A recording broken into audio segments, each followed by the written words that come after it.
যে ধর্মে জন্ম নাও কেনা, জন্ম মানুষের আসল পরিচয় নয়, কর্ম মানুষের আসল পরিচয়। জন্ম বড় নয়, কর্ম বড়। জন্ম যায়তে শূদ্র, ব্রাহ্মণ ঘরে জন্ম নিলে ব্রাহ্মণ হবে, বৈষ্ণব ঘরে জন্ম নিলে বৈষ্ণব হবে, তাহলে তার দীক্ষা দেওয়ার দরকার নেই, হ্যাঁ নাকি বাবা? জন্ম মানুষের আসল পরিচয় নয়, পরিচয়টা হচ্ছে কর্ম। যে কোনো কোম্পানি ব্যাগ বানাতে পারে, কিন্তু স্ট্যাম্প দেখে ব্যাগ নিতে হয়। ব্যাগ সবাই বানায়, কিন্তু সবাই কি স্ট্যাম্প দিতে পারে? স্ট্যাম্পটা হচ্ছে যে কোনো জন্মে নিতে পারো, কিন্তু স্ট্যাম্প হচ্ছে কি জানো? কর্ম। কর্মের গুণে মানুষ বড় হয়, আবার কর্মের গুণে মানুষ ছোট হয়। তাই সেই চৈতন্য মহাপ্রভু যদি হরিনাম গাইবেন, মনকে স্মরণে সরল করো, তাহলে তার কৃপা পাবে। মহারাষ্ট্রের অন্তর্গত তেরেঙ্গাপুর গ্রাম, যেই তেরেঙ্গাপুরে ভক্ত আরেকটা ছেলে জন্ম নিয়েছিলেন, যার নাম গোরা কুমোর, যার বাড়িতে ভগবান দাসত্ব স্বীকার করেছিল, ভক্তের চরণ ধুইয়েছিলেন ভগবান কৃষ্ণ। সেই গোরা কুমোরের বাড়ির ঠিক বগলে, বেশি রাস্তা না, আমি কদিন আগে ঘুরে এসেছি। ওই দ্বারকা যেতে গিয়ে মহারাষ্ট্রে আমার দুই ভাই চাকরি করে, আমার মামার ছেলেরা ভাইন্দার বৈশরে চাকরি করে, ওরাই আমাকে নিয়ে গিয়েছিল, বলে দাদা চল একটা জায়গা দেখে আসি। কোথায় রে? না বিঠল দেবের মন্দির। এইভাবে দাঁড়িয়েছেন বিঠল দেব। গোরা কুমোরকে দেখে ভয়ে লজ্জিত হয়ে গিয়েছিলেন, কারণ গোরা কুমোরের হাতটা তো তিনিই কেটেছিলেন, আর গোরা কুমোরের ছেলের মুখে চরণটা তো তিনিই দিয়েছিলেন। গোরা কুমোর বলল কি যেন বিঠল দেবকে, তুমি আমার ছেলের মুখে পা দিলে, যদি আমার মুখে একটু দিতে। বলছে গোরা তুই এটা কেন বললি? বলে প্রভু, আমার পুত্র কোটি যুগ তপস্যা করেছিল বলে, তাই তুমি ওকে চরণ দিলে। আর কে কাঁদলো? বৃন্দাবনে বলি রাজার স্ত্রী বিন্ধ্যাবলী কেঁদেছিল, প্রভু তুমি, আমি একটু কুবাসনা করলাম বলে তুমি আমাকে পুতনার রূপে পাঠালে,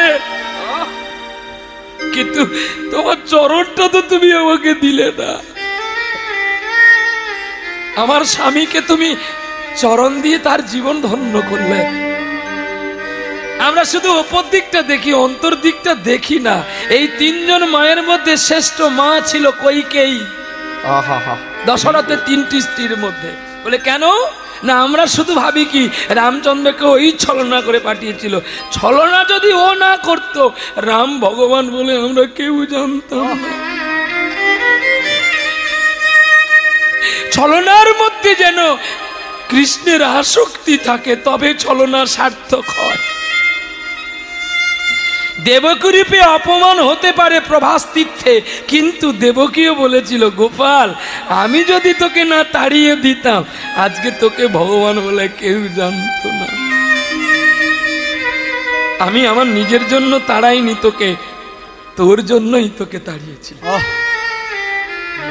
এই জন্য শাস্ত্র আমরা পড়ি, কিন্তু ব্যাখ্যাটা আমরা একটু ভুল করি বলে মানুষ তাই সেটাকেই বলে কৈকেয়ী বড় খারাপ। গঙ্গা কখনো খারাপ হয়?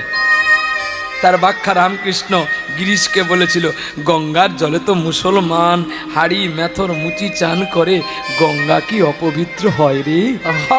তবু সেই গঙ্গার জল ছাড়া গোবিন্দের পুজোই হয় না। তাহলে এই ব্যাখ্যাগুলো আগে সত্যি করে জানতে হবে, তারপরে কারো সমালোচনা করতে হবে। সেই তেরেঙ্গাপুরে একটা ছেলে ছিল, নাম তার বাবাজি। হ্যাঁ, জন্মের দিনে বাবাজির মা মরে গিয়েছিল। 5 বছর বয়সে বাবাজির বাবা চলে গেল। ছেলেটা কাঙাল হয়ে ঘুরে, বাবাজি বড় একা হয়ে গেল। আর বাবাজির যে বিষয় সম্পত্তি অনেক ছিল, গ্রামের মানুষ বাবাজিকে তাড়িয়ে দিয়ে তার সকল সম্পত্তি ভোগ করল। এটা জানবেন, যারা কৃষ্ণ ভক্ত হয় তারা ঐশ্বর্যের শক্তির লোভ করে না। যারা কৃষ্ণ ভক্ত হয় তারা ঐশ্বরিক শক্তিকে, মানে এই যে বিষয় সম্পত্তির শক্তিকে তারা লোভ করে না। হ্যাঁ, আচ্ছা বিষয়ে কি আছে বলতে পারবেন? বিষয়ে একটা জিনিস কিন্তু আছে, এ বিষয় যারা ঢোকে তারা কিন্তু মরে, আর বিষয় যারা ঢোকে না তারা মরে না। হ্যাঁ, আমি একে নিয়ে বড় করলাম, এ ভাবলো যে কাকা বিষয় যদি আমাকে না দেয় তাহলে কি করব আমি ওকে কেন দিইনি জানো? যাতে তুই আমার মতো বড় হ, বিষয় ডুবলে তোর ক্ষতি হবে। যখন সমালোচনা হলো রেগে লিখে দিলাম যা। কি কিন্তু বাবা, তোর চেয়ে আমি শান্তিতে থাকবো। কেন বলতো? আমার বন্যাও নাই আর ঝড় নাই, কিন্তু ওর বন্যা হলে ক্ষেত ডুববে, ঝড় হলে ধান যাবে। কিন্তু কৃষ্ণ নাম বান বন্যা ঝড় জল কিছু করতে পারে না। এই জন্য বিষয়টা বিষয় থেকে দূরে যেতে পারলে তবেই কৃষ্ণকে পাওয়া যায়। এবারে সেই বাবাজি এখন ঘর ছেড়ে পালিয়ে গেছে। কোথায় গেল? উত্তরপ্রদেশ নলিতাল। দেখুন, মহারাষ্ট্রে তেরেঙ্গাপুরের ছেলে আসলো উত্তরপ্রদেশ নলিতাল, আর সেই নলিতালে একটা আগ বাগানের কাছে রেল স্টেশন মুঘলসরাই। ভালো করে মনে করবেন, মুঘলসরাই থেকে 13 কিলোমিটার দূরে জাঙ্গিপুর গ্রাম, আর সেই জাঙ্গিপুর গ্রামে একটা স্টেশন আছে। ওই স্টেশনের ধারে একটা তাল পাতা দিয়ে একটা কুটির করে বাবাজি ছিলেন। আর ওই বাবাজি সদা কৃষ্ণ নাম হরিনাম হরিভক্ত গান করত, তাই গ্রামের মানুষ তাকে বাবাজিকে সুন্দর যত্ন করে রাখতো। একদিন বাবাজি যখন সাবালক হয়ে গেল, বলে ও বাবাজি একটা কথা বলবো। বলে বলো বাবা। বলো মা। ও বাবা কি আশা একটু বলবেন? বলে দেখ একটা ভালো মেয়ে দেখেছি। কি মেয়ে দেখেছি? কি সুন্দর তিলক পরে বসেছে দেখ, এই মেয়েটার সঙ্গে বাবাজির বিয়ে দেবো। জাতির ঘরে মেয়ে, তার আমরা একটু খাবো, যাতা খাবো না, আবার প্রসাদও পাবো।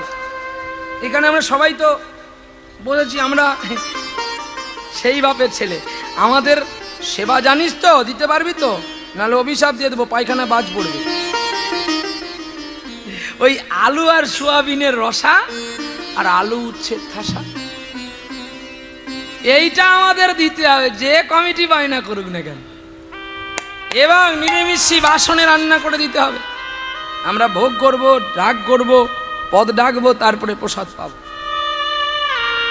কৃষ্ণ বলে আমাকে না দিয়ে যারা খায় তারা চোর হয়, আর ওই চোর কখনো বিপদে পড়লে আমি কাছে দাঁড়াই না।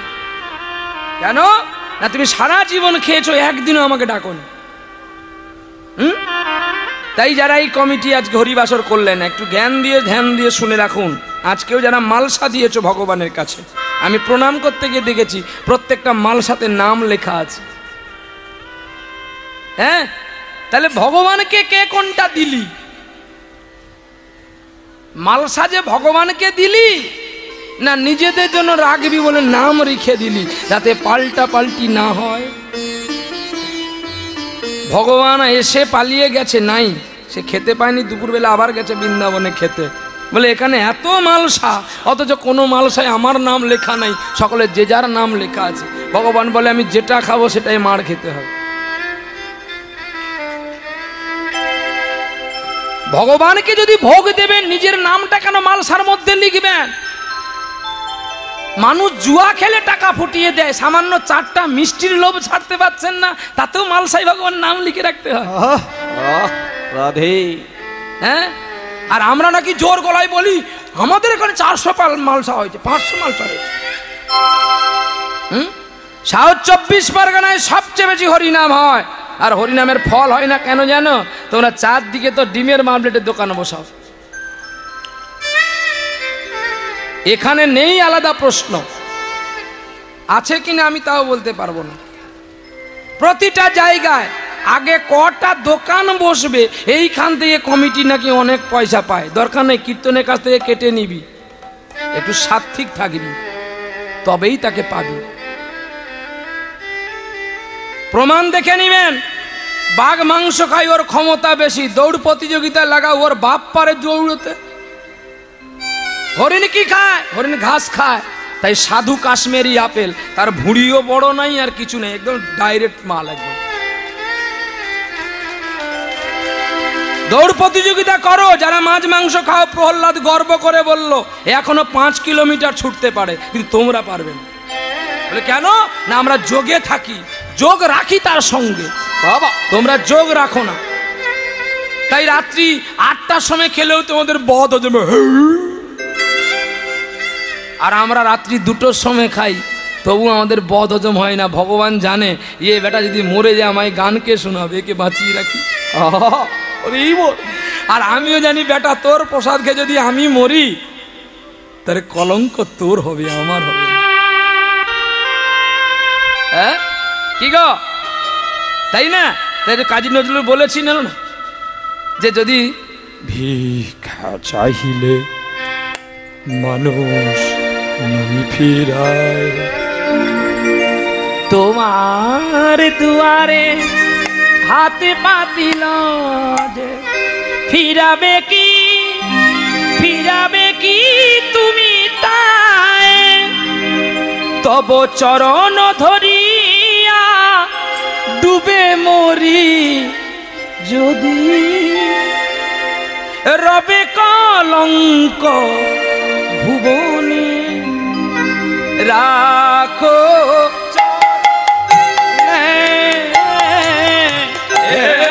গোবিন্দ, রাখো চরণে। তাই প্রসাদে বিশ্বাস আছে, প্রসাদ খেয়ে কেউ মরে না। কি আর অপ্রসাদ খেয়ে মানুষ বেশি মরে। তাই সেই বাবাজিকে বলল দেখ একটা ভালো মেয়ে দেখেছি, তোমার বিয়ে দেব। মেয়েটা প্রসাদী, তিনি হরি নাম করে প্রসাদ পায়। একবার চলো না মেয়েটা দেখেই আসি। বাবাজি বলছে আমি ভিক্ষা করি, কোনোদিন জোটে কোনোদিন জোটে না। আমি যদি কারোর মেয়েকে নিয়ে এসে বিয়ে করি, তাকে তো সময় দুটো খেতে দিতে হবে। বলে ওগো বাবাজি, তুমি যে হরি নাম গাও, তোমার গানের সুরে মানুষ পাগল হয়ে যায়। আমরা তোমায় প্রতিদিন চাল ডাল দেব, তুমি আমাদের কথা রাখো। যুগল ছাড়া তারে পাওয়া যায় না রে, আর যুগল ছাড়াও পাওয়া যায় না রে। ওরে যুগল সাধন করলে কৃপা হয় রে, যুগল ছাড়াও পাওয়া যায় না রে। যুগল সাধন নেতে পাওয়া যায় রে, যুগল ছাড়া পাওয়া যায় না রে। যুগল ভজন করো তবে পাবি।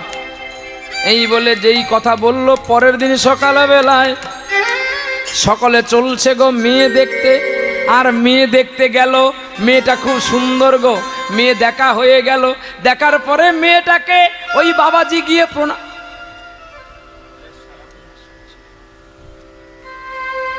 হ্যাঁ বলবো, বললে তোমরা আবার খারাপ পাবে। হ্যাঁ বলবো, সত্যি বলছেন? বাবাজি গিয়ে মেয়েটাকে প্রণাম করছে। আর প্রণাম করে কি বলছে জানো? বধূকে কি আর বলিব আমি, কি আর বলিব আমি। ওগো জীবনে জীবনে আমার জন্মে মরণে শুধু প্রাণনাথ হইও তুমি গো, প্রাণনাথ হইও তুমি। আমার জন্মে জন্মে আর জীবনে জীবনে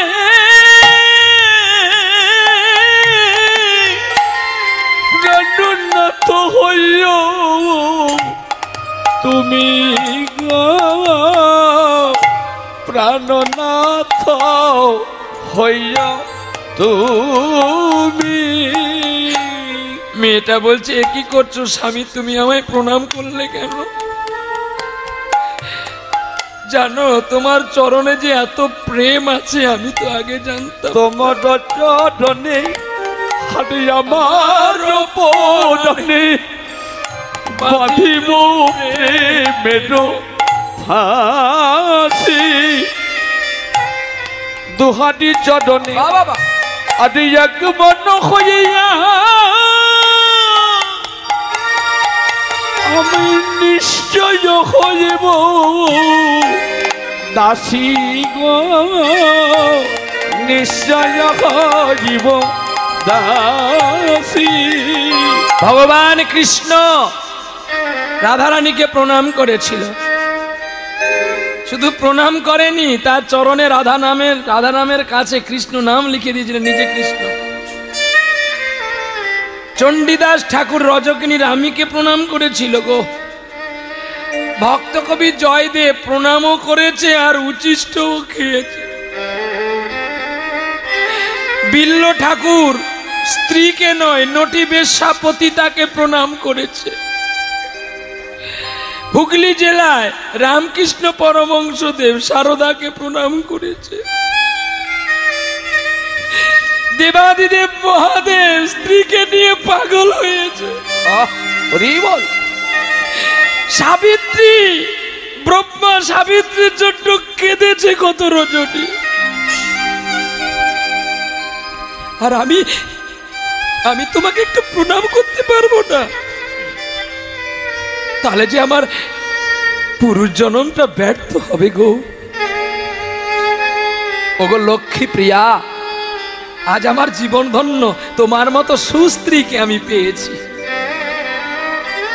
আপনারাও যারা তিলক পড়েছেন স্ত্রীকে প্রণাম করা শিখবেন, তাতে চণ্ডীদাস আত্মা খুশি হবে, জয়দেব গোস্বামীর হৃদয় কুশল খুশি হবে, আর হৃদয় খুশি হবে ভগবান বিষ্ণু। তবে হ্যাঁ, প্রতিদিন প্রণাম করবেন না। রতিক্রিয়া যোগ ঋতুবতী যেদিন হবে ওই 3 দিন নারীকে মাতৃজ্ঞানে পুজো করে প্রণাম করবেন। নেতাই গৌর হরিবল হরিবল। যদি বিশ্বাস না করেন খুলে দেখে নেবেন গোরক্ষপুরের বিষ্ণু পুরাণ, আর নচেত আরেকটি গ্রন্থ আছে তত্ত্ব রসামৃত জ্ঞান মঞ্জুরি, যে গ্রন্থটি লিখেছিলেন শ্রীচরণ দাস ঠাকুর। ওদের লেখা আছে সাধন তত্ত্বের কথা। রামানন্দ কর্চা দেখে নিবেন, লেখা আছে। মীরাবাই কর্চা দর্শন করবেন, লেখা আছে। গ্রন্থ কখনো মিথ্যা বলে না, বলি তো আমরা পড়ি এক ব্যাখ্যা করি আর এক, কিন্তু না। আর তাহলে কি স্ত্রী স্বামীকে প্রণাম করবেন? হ্যাঁ করবে। 27 দিন নারী হয়ে স্বামীকে প্রণাম করবেন, আর 3 দিন স্বামী হয়ে দেবীকে প্রণাম করবেন। এই তো 30 দিন। এই 30 দিনে 27 দিনের জোয়ার আসে, 3 দিন থাকে জোয়ার, আবার জোয়া ভাটা হয়ে গেলে আবার সে 27 দিন পরে।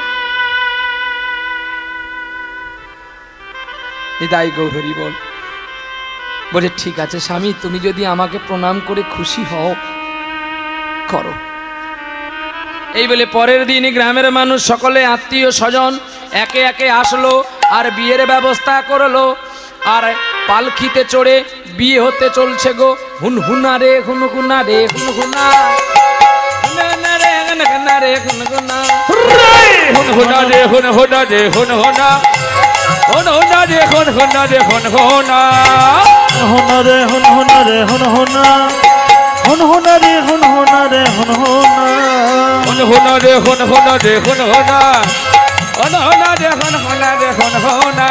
ও পালকি চলে গগন তলে, অরুণ তলে, তরুণ তলে, শঙ্খ বাজে উলু বাজে, বাজে করো তালি, শঙ্খ বাজে উলু বাজে, বাজে করো তালি, শঙ্খ বাজে উলু বাজে, বাজে করো তালি, শঙ্খ বাজে উলু বাজে, বাজে করো তালি।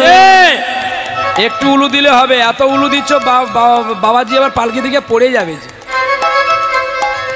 কমিটি অনুরোধ করেছে সানাই করতে হবে। সানাইটা আজকে করব না, পরে একদিন করব।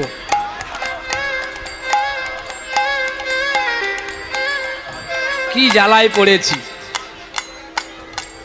শঙ্খ বাজে উলু বাজে বাজে করো তালি, আরে শঙ্খ বাজে ইউলু বাজে বাজে করতালি, আবার মাঝে মাঝে বেজে ওঠে সানাইয়ের ধ্বনি, আরে মাঝে মাঝে বেজে উঠে সানাইয়ের ধ্বনি, মাঝে মাঝে বেজে ওঠে সানাইয়ের ধ্বনি, আরে মাঝে মাঝে বেজে উঠে সানাইয়ের ধ্বনি।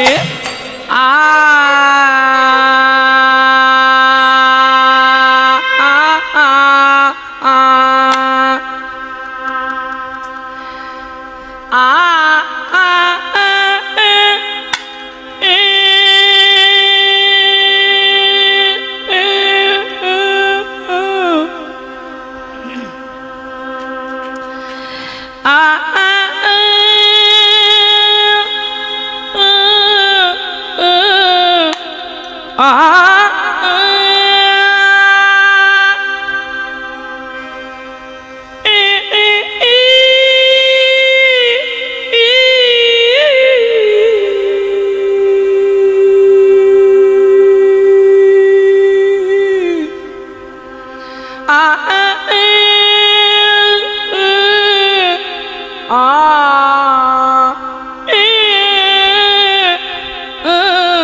ভালো হয়নি, এই জন্য তালি দেয়নি। এত না না, জোর করে প্রণাম নিতে হবে, জোর করে নিতে হবে না। আমি এটা জানি, আমি কাশ্মীরি, আমি যদি বিদ্যা জানি জোর করে দিতে হবে না, আপনাতেই দেবে। এখন স্বর ছাড়িনি তো, স্বর রেখেছি, হালকা করে দিয়ে দেখলাম, হোমিওপ্যাথি দিয়ে দেখলাম রোগ সারে কিনা, এলোপ্যাথি আছে। চলো নিতাই গৌর হরি বল। এই বলে পালকি নামলো, বার এলো বাড়িতে, হলুদ রঙের শাড়িতে, বলি ও নদী আর দুমুটো চাল পেলে তো হাঁড়িতে। আসতে কে আসলো? ঠাকুর জামাই। তোমার মাইক এই গানগুলো বাজায়? এই বাবু শোনা, আমার দিকে চোখে চোখ দে, তোর মাইক চলবে না। কত বছর আগে? 20 বছর। ঘুমিয়ে যা খোকা, এখন যদি মাইক বাজাবি আমার কাছ থেকে ক্যাসেট নিয়ে যাবি, তাহলে তোকে কমিটি বুক করবে। কি বাজাবি জানি? ছি ছি ছি রে ননি ছি ছি।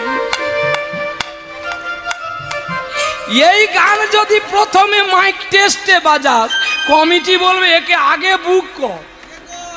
এর পরের গান বাজাবি তেরি মেরি, তেরি মেরি, রানু মন্ডল, কায়দা আছে। শালা লতাজি সেজেছিল 2 ঘন্টার তরে। তুই কি তোর বাবা পারে, তোর বংশ পরম্পরা পারে? লতা মঙ্গেশকরকে রিসার্চ করে দেখা হয়েছিল স্বয়ং সরস্বতী ছিল, তা না হলে সরস্বতী পুজোর দিন তার মৃত্যু কেন হবে? প্রতিমাও বিসর্জন আর ঘটও বিসর্জন। যিনি সকল ভাষায় সঙ্গীত জানতেন, আর লতা মঙ্গেশকর একজন শিল্পীর কণ্ঠকে ভয় করতেন, তিনি হলেন প্রতিমা বন্দ্যোপাধ্যায়। বাঁশ বাগানের মাথার উপর চাঁদি উঠেছে, ওই যার কপালও কুঁচকায় না, চোখে এমন হয় না, গড়ার শিরাও ফোলে না, যাকে সন্ধ্যা মুখোপাধ্যায় প্রণতি করেছিল তার কণ্ঠকে দেখে। এরা প্রতিভাময়। আবার তারপরে আবার একটা কোম্পানি এসলো, বাদাম বাদাম, মানুষ কি যে পাগল হলো, আসল ভালোবাসার কীর্তন সঙ্গীতকে ভুলে গিয়ে মানুষ দুদিনের জন্য রোজ ভ্যালিতে ছুটে গেল, জিনেট খেললো বেশি টাকা নেবে বলে। শালা তোর টাকাও গেছে আর তোর দলিলও গেছে। কি লো বাবা বাবা, আমার সঙ্গে আগে একজন বাজিয়া ছিল, সে বলে দাদা তুমি একটা জিনেট করো না গো। আমি বলি না রে আমার লোভ নেই। না দাদা অনেক কিছু পাবে বলে, সেও গেল আর আমার টাকাও গেল। এলে এলআইসি ছেড়ে যারা জিনেট করবি, রোজ ভ্যালি করবি, টুবরো করবি, অকালে মরবি। ভগবান হলো এলআইসি লাইফ ইন্স্যুরেন্স কমিটি, যিনি সত্য যুগে ছিল, কলিযুগে আছে, থাকবে। আমি এই এলআইসির কথা বলি না, এই এলআইসি 3 বার করে টাকা দিতে হবে, নাহলে তোমার টাকা চিটিং হয়ে যাবে। কিন্তু আমি যে এলআইসির কথা বলছি, একবার দীক্ষা নিলেই চালু থাকলো নিয়ম। রাধে রাধে। তা বলে আপনি মালা খুলে দিবেননি, হ্যাঁ মালা খুলে দিবেননি, আবার মাছ চিংড়ি খাওয়া শুরু করবেননি, তাহলে তোমারও পলিসি গেল। গুরু রাস্তা দিয়ে চলে যাচ্ছে, দেখে প্রণাম করবি না, তোর টাকা হয়ে গেছে বলে। তোর টাকা একদিন উই খেয়ে যাবে। সরকার আবার টাকার লোড পাল্টে দেবে, তোর টাকাকে পুড়তে হবে। এই জন্য টাকা যদি বেশি আসে, দান করার চেষ্টা করো, আর দান যে করবি যেন এই হাত না জানতে পারে, তবে তুই ফল পাবি, নালে পাবি না। তাই গৌর হরি বল। এইবারে বর আসলো, আমি তোমার সামনে মজা করলাম, কিন্তু তুমি আমার খারাপ পেও না। আর তখন আবার কোনোদিন গান গাইতে গেলে তুমি আবার সাউন্ড কু, তোমাদের ভয় লাগে তো। হরিবার হরিবার হরি, বাহ, এমনি মজা করলাম বাবু শোনা। কারণ সত্যিকারে যে গানগুলোতে দেখো, আজ থেকে অনেক দিন আগে যে শিল্পীটি আমাদের কলকাতায় মারা গেছে, মান্না দে, তার কত গান এখনো বাজে না? তিনি তো চলে গেছে, তার গান বাজে তো না? বাজে না? তাহলে তারা প্রাণ দিয়ে ভক্তি দিয়ে গিয়েছে। হৃদয় আছে যার সেই তো ভালোবাসে, প্রতিটি মানুষের জীবনে প্রেম আছে। শ্যামকে ভালোবেসে রাধার পরাণ, মরমের কথা কাহিনী হয়ে যাবে। কাগজে লেখো না, কাগজ ছিঁড়ে যাবে। যদি পাথরে লেখো না। হৃদয়ের গান শিখে তো গায় গো সবাই, কজনা তোমার মতো গাইতে জানে। নয়নে কাজল তো সবাই পড়ে, কজনা তোমার মতো পড়তে জানে। কত সঙ্গীত আছে, মানবেন্দ্র মুখোপাধ্যায় কত গান গেয়ে গেছে, সতীনাথ, শ্যামল মিত্র, হৈমন্তী শুক্লা, লতাজি, আমাদের কলকাতার মণিমুকুট সন্ধ্যা মুখোপাধ্যায়, কত শিল্পী কত গান করে গেছে। কীর্তন সম্রাট রতিন ঘোষ, হ্যাঁ, তাদের কীর্তন আমরা ব্যবহার করব না, আমরা তাদের কথা ব্যবহার করব না। ওই দুদিনের কে বাদাম ব্যবসায়ী, ট্রেন লাইনের রানু মণ্ডল, লতাজি হয়ে গেছে, কি ভাইরাল। চলো এবারে যেই বর নেমেছে পালকি থেকে, শাশুড়ি মা ছুটে এসেছে, আর এরা যে ছিল সানাই মেন আর ঢোলকিরা, বলে পয়সা যদি পাবে একটু বাজা। বর নামছে, এইবারে ধরেছে গো, হ্যাঁ, আ আ আ আ আ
प्रेम से बोलो राधा रानी की जय। শ্যাম সুন্দর কি খারাপ লাগছে কি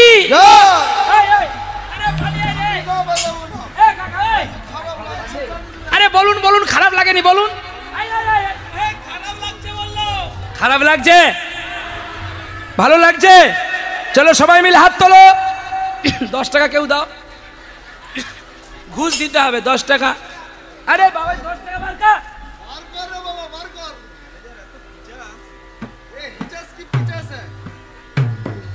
তাড়াতাড়ি বড় নোট বের করবি না ছোটগুলো খাবার লে আর যাবে ঘুষ দিয়ে দিচ্ছি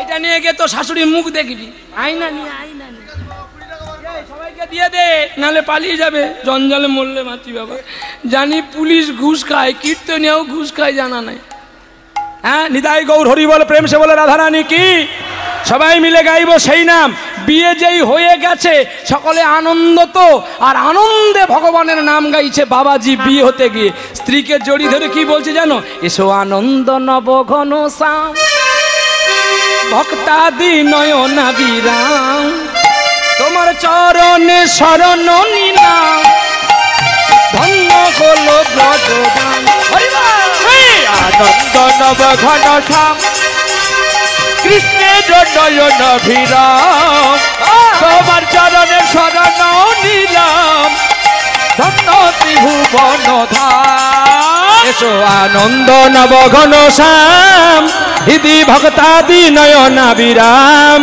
তোমার চরণ শরণ নিলাম আজি ধন্য হলো ব্রজধাম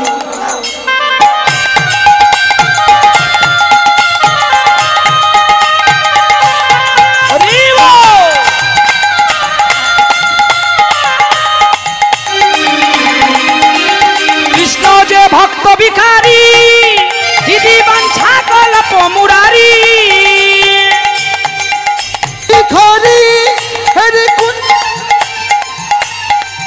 যার নামেতে তাপ পাশুটি ও যার প্রেমেতি তাপ পাশুটি ওরে শুনিলে পুরে মনস্কাম আনন্দাই গৌর হরিব নয়ন ভিরাম তোমার চরণে শরণ নিলাম ধন্য ত্রিভুবন ধাম